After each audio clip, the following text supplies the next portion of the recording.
ദേവി, ദേവി, ഇവിടെ വരൂ. എന്താച്ചാ? എന്റെ കണ്ണിൽ കരടുപോയെന്ന് തോന്നുന്നു. ഒന്ന് നോക്കൂ.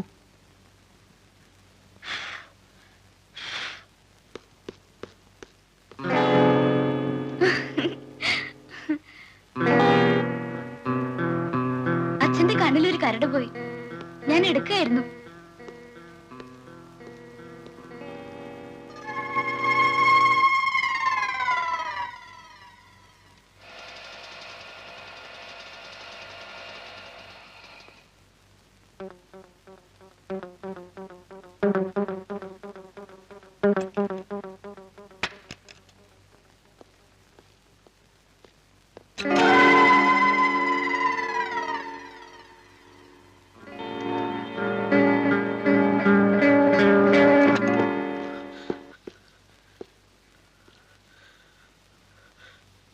ദേവി, ദേവി! സക്സസ്. അതേന്നേ, താമസിയാതെ വിഷ്ണു അവളെ ഉപേക്ഷിക്കും. അതിനുള്ള എന്റെ എല്ലാ ശ്രമങ്ങളും വിജയിച്ചു കഴിഞ്ഞു.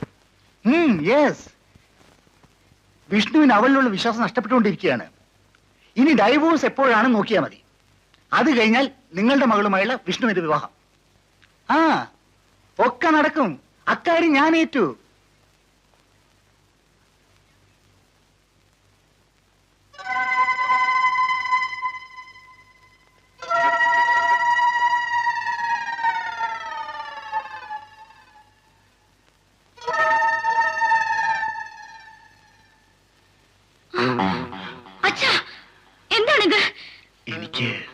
എനിക്ക് നിന്നോട്, ഞാൻ നിങ്ങളുടെ മകന്റെ ഭാര്യയാണ്. ഒരു മലവാസി പെണ്ണ് ആ തത്വമൊന്നും പറഞ്ഞിട്ടില്ല. തത്വമൊന്നും എനിക്കറിയില്ല. മലജാതി പെണ്ണുങ്ങൾക്ക് മാനമാണ് വലുത്. കെട്ടിയ പുരുഷൻ അവരുടെ ദൈവമാണ്. അത് കാട്ടില്, നാട്ടിലൊന്നും പറഞ്ഞിട്ടില്ല. മയങ്ങി വീണു. പിന്നെന്ത് സംഭവിച്ചു? എന്റെ മുഖത്ത് ശക്തിയായി വെള്ളം വീണപ്പോഴാണ് ഞാൻ കണ്ണു തുറന്നത്.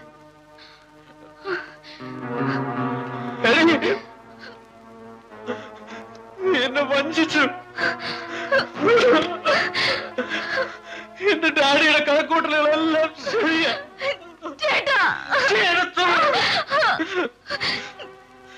ഞാനില്ലാത്ത സമയത്ത്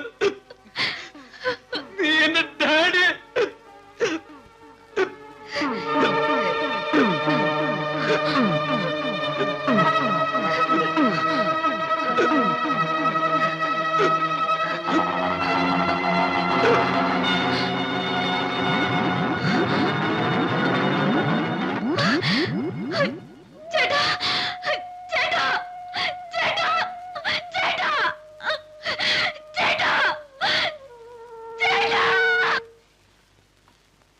അഡ്വക്കേറ്റ് വിമലയ്ക്ക് മിസ്റ്റർ ഗോപിനാഥനെ വിസ്തരിക്കാം. സാക്ഷിക്കൂട്ടിൽ ആദ്യമായാണ് കയറുന്നതല്ലേ? അതെ. ഇത്തരം ഒരു അവസ്ഥ വന്നതിൽ താങ്കൾക്ക് വിഷമം തോന്നുന്നില്ലേ? തീർച്ചയായും. ഇങ്ങനെ ഒരു അവസ്ഥ താങ്കൾക്ക് ഒഴിവാക്കാമായിരുന്നില്ലേ? What do you mean? മറുചോദ്യമല്ല, മറുപടിയാണ് ആവശ്യമെന്ന് ഒരു ന്യായാധിപനായ താങ്കൾക്ക് അറിയാമെന്ന് വിശ്വസിക്കുന്നു. പറയൂ, ഇത്തരം ഒരു അവസ്ഥ താങ്കൾക്ക് ഒഴിവാക്കാമായിരുന്നില്ലേ? എങ്ങനെ? ആ ഗ്ലാസിൽ വിഷം കലർത്താതിരുന്നെങ്കിൽ? ആര്? ഞാനോ? മിസ്റ്റർ ഗോപിനാഥ്, ഞാൻ പറയുന്നു, നിങ്ങളാണ് ആ ഗ്ലാസിലെ വെള്ളത്തിൽ വിഷം കലർത്തിയതെന്ന്.